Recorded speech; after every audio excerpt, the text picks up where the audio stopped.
from draining oil, replacing oil filter, and trying to get out seized brake pads. Welcome guys to another everyday valued mechanic video. In today's video we have 2012 Toyota Verso with 1.6 petrol engine, and we are going to do oil change, air filter replacement and the brake pad replacement. So as always, without any further ado, let's dive in. I start by opening the bonnet and raising the car upwards, as first of all we need to drain the oil, and the oil sump plug and the oil filter is behind this flap that is held in by three push clips on. They can be stiff as they get a lot of weather beating over the years. And that's the last one there.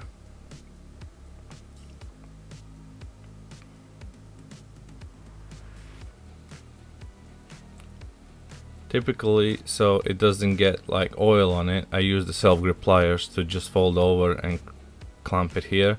You don't have much force, as long as it holds there, you're gonna be fine. To open the oil filter, I do not have the special tool, but there is available on Amazon, on eBay and other stores. So I'm just using adjustable pliers. Once you feel the oil filter is in screw like halfway enough, you're going to be able to screw with your hands. You can now continue not screwing with hands, and then get some oil pan underneath to catch the oil, as there is oil gonna come out from the oil filter. As we can see here, the oil looks brownish, as on a lot of petrol cars you can see that. On diesel cars you could see it more black. Now when the oil filter is out, we can unscrew the sump plug.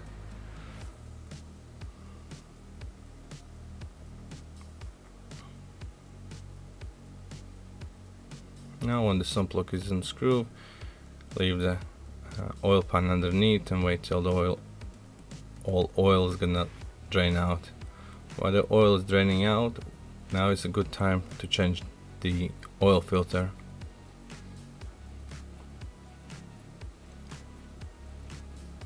Old oil filter out.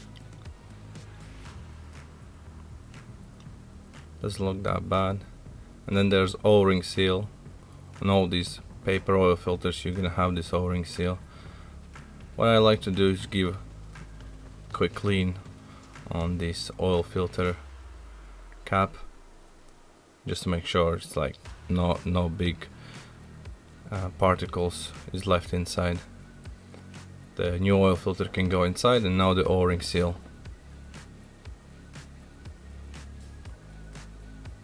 Make sure the O-ring seal sits nice and tightly and it's not like twist or sitting on a thread. There's special slots, so pay attention closely to that. And I like to put the drop of oil around it, the oil O-ring seal, and that's gonna help you to screw the filter back inside more easily without twisting the O-ring seal. Screw it as much as you can inside by hand, and then finish it off with adjustable pliers.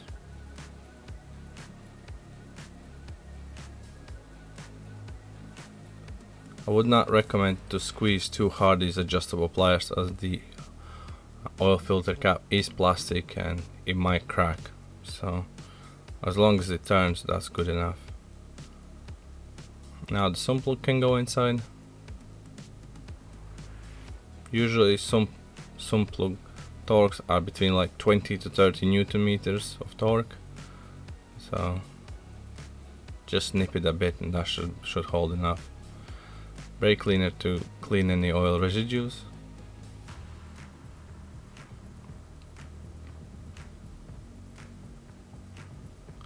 Now we can fill the new oil inside. The capacity for this engine is 4.8 liters. The fresh oil goes inside. I would not recommend always follow by the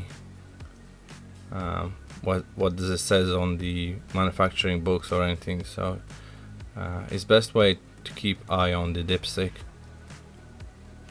So we can see there's two notches. That's gonna be your maximum, the upper one. So what I like to do, let's say on this car, to put 4.5 and then check it. And as we can see here, it's slightly below, so I'm gonna top it up a little bit more and check it again. And this way you protect yourself for overfilling or underfilling it. Sometimes you can get it with the first go, sometimes it takes 2-3 times. But this is better than try to unscrew the sump plug out and try to drain it like 200 ml of oil back out. So now you can see it's right on the dot.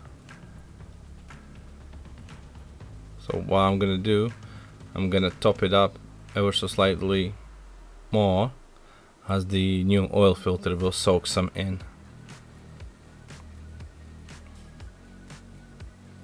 That should be good enough.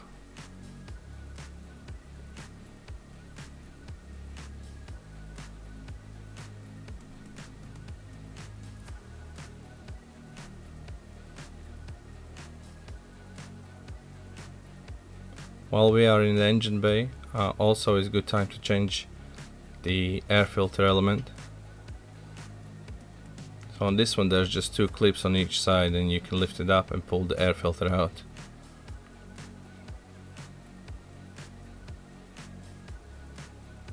Seems like some animal dragged some nut shells inside.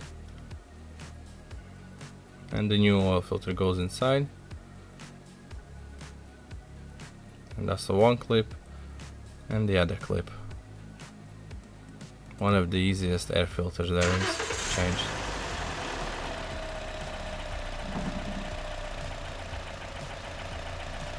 Now we can start the car, leave it running for about 30 seconds, switch it off, check the oil level again.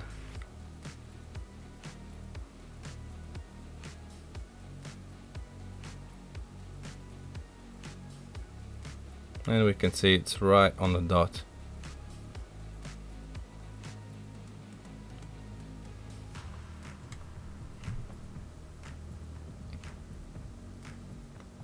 And we can do complimentary screen wash top up.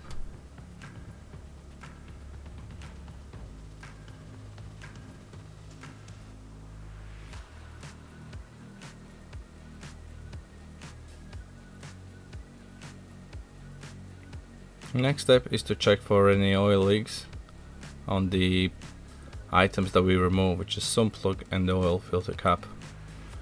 And this cover can go back inside with 3 push clips.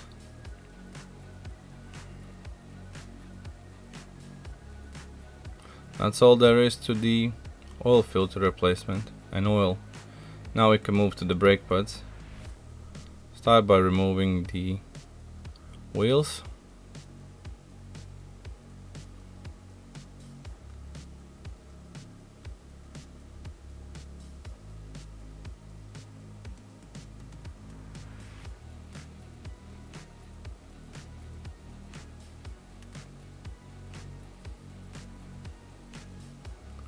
And to remove the brake caliper, I'm using 13mm ratchet spanner.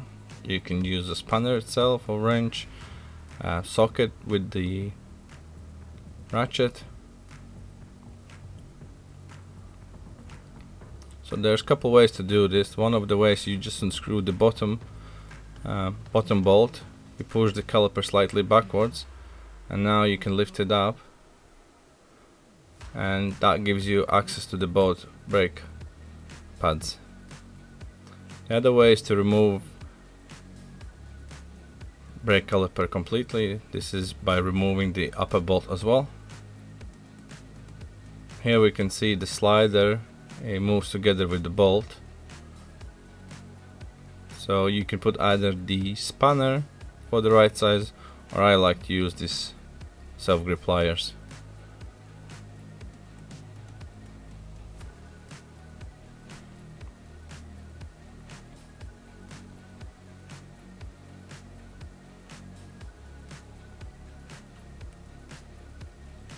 That's the bolts off.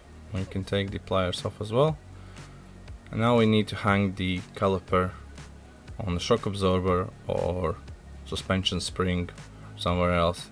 It is always recommended not to hang the caliper on the brake hose or brake pipe.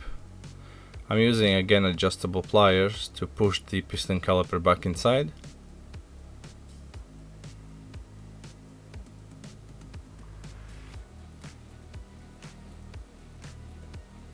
That's easy peasy. Now we can change the pads. And here we can see this pad is seized in. This is one of the reasons maybe it caused to wear it down more quickly. Or this could be also if you have a spongy brakes, then the caliper is seized. And overheating brakes.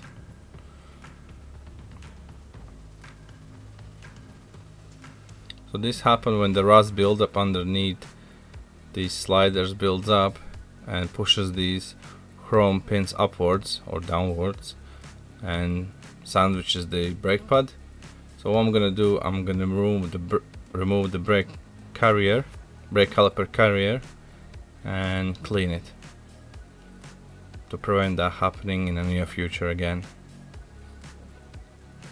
This is quite common things on the cars, as this is one of the parts that gets a lot of beating from the weather, from the salt and all other chemicals that we get on the roads. Once the brake caliper carrier is out, I like to do to put in a vise, secure it, take these caps off.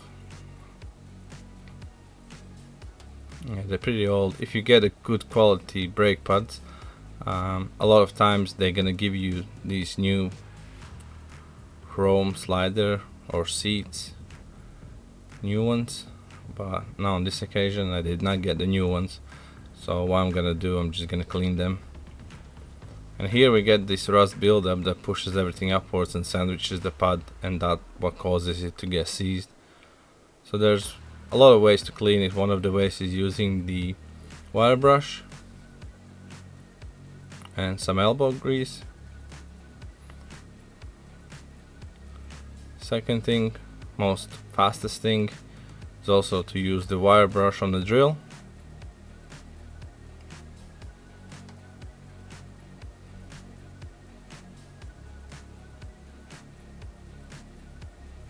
But this is not gonna take the most robust rust off. And the third thing to make sure everything is coming off is to use the file. And with the flat edges to file those flat surfaces till it's completely nice without any rust.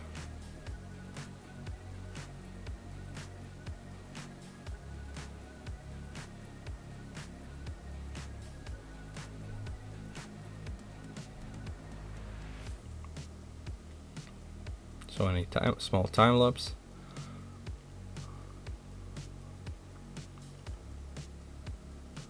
Here we're gonna be able to see one side is very clean and other side, although I clean it, there's still some rust. So here we can see it's all nice and shiny and flat. And on this side we can still see, although I clean it, and there's still some rust there. So we're gonna go over one more time.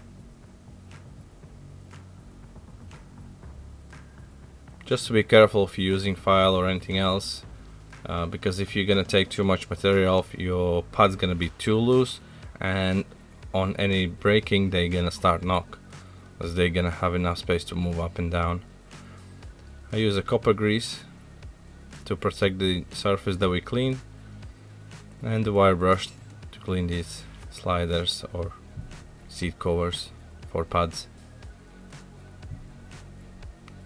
Just literally 2-3 seconds on each of them, as this is just dirt, there's no rust, as they are from chrome and aluminium.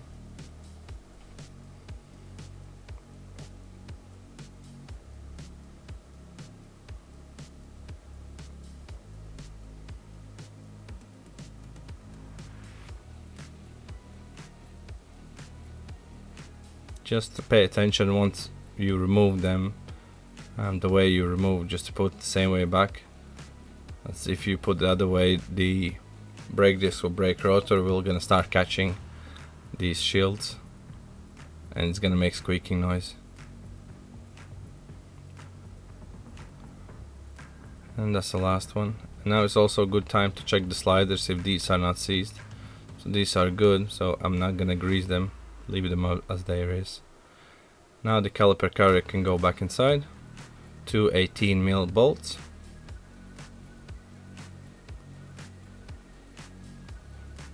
I don't have information how much torque should be these bolts tight. I can tell you they have to be like tight, like really tight, good and tight.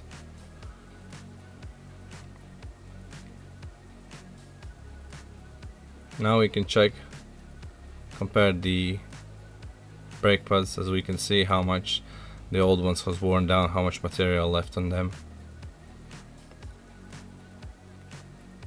Now let's see this pin. This is the brake pad wear indicator. So once the material goes down, it starts catching the brake disc, the brake rotor, and start making squeaking noise, and that indicates when there's time to change it. What I like to do on all the cars I'm changing, I try to put it at the bottom, and then here we can see the pads goes inside very easy, and we can move it with the hands back and forward. So that's the job good done. And a little copper grease on the brake pad, seating places.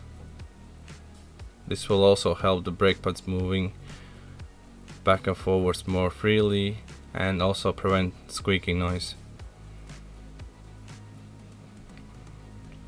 Now the caliper can go back on.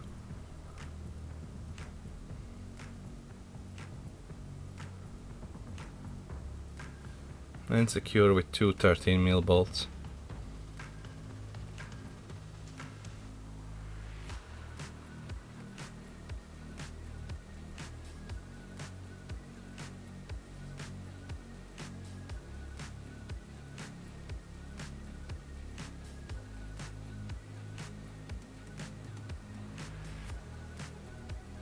These 13mm bolts also have to be tight, but not like over tight, as you can snap them. Let's not forget any hooks or any other tools we used inside the wheel arch. Now we can move to the other side and copy paste the other side. Now the wheels can go back on. Now what's left to reset service light,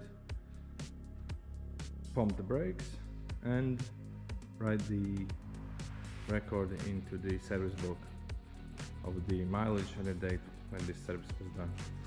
I'll show you right now how to do it. We see the brake pedal, and if you try to move the car right now, the pedal will go all the way to the floor. And so what you have to do without driving, just press the brake, and if you see it went all the way to the bottom. Let go, do a couple more times, and that's all it is to the brakes. Regarding service light, turn the key on, and on this small thing you would see the oil maintenance. At this moment there is no oil maintenance, but the service was done, so we will reset it anyway. To do, you have to set up to the trip A. You can see here, trip A. Now switch the key off. Set you here. Okay, I need two hands. You press and hold the button, turn the key, and you press it. A message will appear that it is resetting the service, and once the loading screen or time pass about 10-15 seconds, you let go, you recycle the key. That's all there is to it. And on this we have come to an end to another everyday value mechanic video. Thank you all for watching, and I would appreciate if you press thumbs up. Till next time.